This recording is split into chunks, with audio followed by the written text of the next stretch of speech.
I stood on my dock, the morning fog twisting off Crescent Lake. My lake staring at the half-sken wreck of my beloved Serenity. My classic wooden runabout, a vessel I'd restored with my own hands, was now a waterlogged ruin. Its polished hull, breached by deliberate sabotage, this wasn't just vandalism, it was a calculated assault by the Crestwood Shores Homeowners Association, a declaration of war they were about to regret. They'd overlooked one critical fact: I controlled the water their manicured empire was based on. I was going to make them see what happens when you push a man who has the keys to the river. It started with a letter, not a friendly note, but a smug ultimatum jammed in my mailbox. I'm Ethan Caldwell, and for 20 years I've lived on this land before. Crestwood Shares' gaudy sprawl of identical mansions grew across the lake. My property takes up all of Crescent Lake, supplied by the Willow River and its upstream dam, a legacy from my grandfather, who purchased it in the 1950s for a failed hydroelectric dream. The dam, the lake, the shores, all mine, documented in ironclad deeds. Serenity, moored at my private dock, was my sanctuary, its sleek lines gliding through countless sunsets. But 18 months ago, Crestwood Shores, filled with entitled newcomers and their HOA led by Pamela Whitmore, decided my lake was their playground. The first letter, stamped with a pretentious crest bearing a snarling oak leaf, asserted my boat was an unauthorized watercraft detrimental to their aesthetic harmony and property values. It insisted I take away Serenity in 7 days, or else penalties. I laughed, believing it a joke, my boat on my lake offending their beige utopia.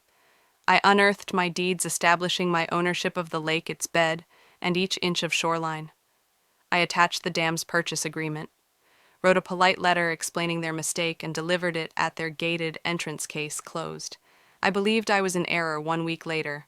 Pamela Whitmore, HOA president and sovereign of petty dictators, replied. Her letter referred to my documents doubtful and outdated, required me to take down my boat, and assessed a $50 fine.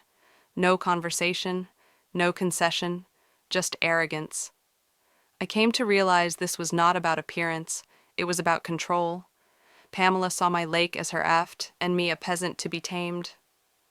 My calm started to fray. A second letter raised the fine to $100, citing my unauthorized dock, constructed by my grandfather decades earlier, and attached a blurry photo of Serenity, probably taken from their side using a zoom lens, their audacities pieing on my property to enforce non-existent rules sparked a fuse in me.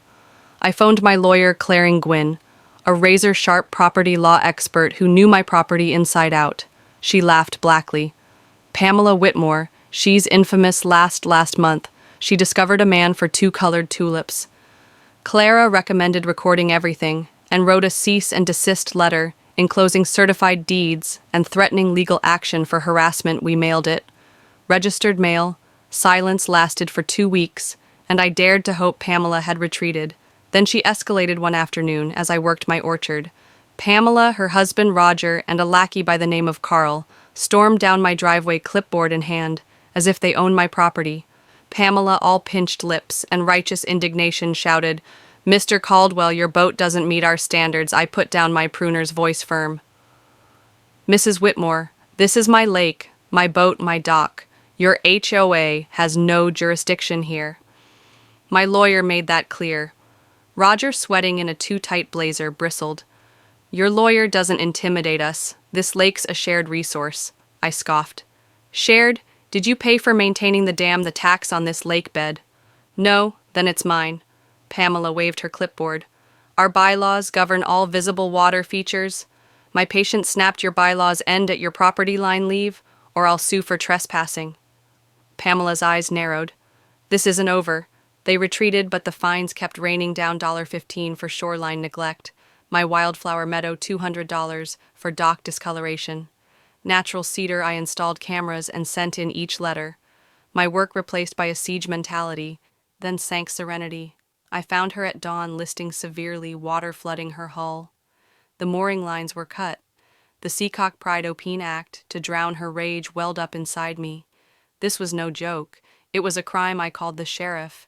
But Deputy Larson, barely glancing at the wreckage, shrugged. "Kids, maybe, or a loose felt." I showed him the cut ropes and explained Pamela's harassment. He yawned, made a report, and left. Justice wasn't from him. I reviewed my dock camera's recording at 2 a.m. Two figures snuck in Pamela's rigid gait and Roger's imposing frame recognizable.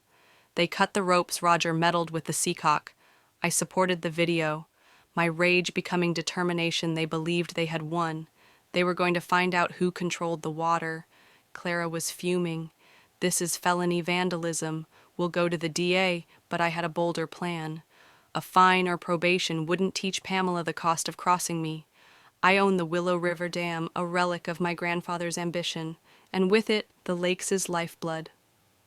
Crestwood Shores sat on a historic floodplain, a fact their developers downplayed. I could make their pristine world very wet. It wasn't impulsive. I studied the dam schematics, my grandfather's logs, and my water rights, which gave wide control for maintenance and safety. I calculated flow rates to slowly increase the lake aimed at their low-lying lawns, Pamela's beautiful garden, and their dear gazebo. The next rain of anticipated spring flood would serve as my cover. I'd make it sound like a necessary release to keep upstream pressure in check, supported by bogus logs, referring to silt accumulation and structural strain. As the rains came, I drove to the control house at the dam, the air heavy with wet concrete and oil. I tested valves, oiled gears, and was turned the main cell wheel, its groan echoing as water roared through not a flood, but a steady surge back home, safe on my elevated land. I watched through binoculars by afternoon. The lake crept onto Crestwood's lawns, their imported beach vanished. Their paths became streams. Pamela's roses drowned residents, pointed, confused, blaming the storm. My phone stayed silent. They hadn't connected me to the rising water. I adjusted the dam nightly, maintaining the peak of the lakes, logging every move as safety procedure. Day 3, panic-struck basements, flooded roads became mows. Pamela's home nearest to the shore was a swampy disaster. News trucks circled, blocked by frazzled guards. Clara reported that Pamela was furious to the county, who cited the heavy rains and my prudent dam management. My documentation was bulletproof. Day 4, with the rains having departed. I relaxed the dam's flow, allowing the lake to recede, leaving mud, devastated lawns, and shattered pride. Pamela called Clara, accusing me of sabotage. Clara retorted with the boat footage, silencing her. The aftermath was chaos. Crestwood's lower homes, including Pamela's, were uninhabitable. Insurance denied claims, citing floodplain risks. The HO's funds collapsed under repair costs. Pamela was confronted by a resident uprising, resigning in shame, her house sold at a loss. Roger loading their belongings. In defeat, they plead guilty to vandalism, paying restitution for serenity. I built serenity too, starting it with peaceful triumph. Crestwood's pride disappeared. Residents gave exhausted nods. The 100-year flood was myth. None doubting my hand, Clara asked me to maintain careful logs just in case.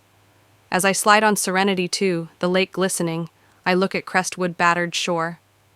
They attempted to steal my peace instead. I taught them the real power of water and the man who commands.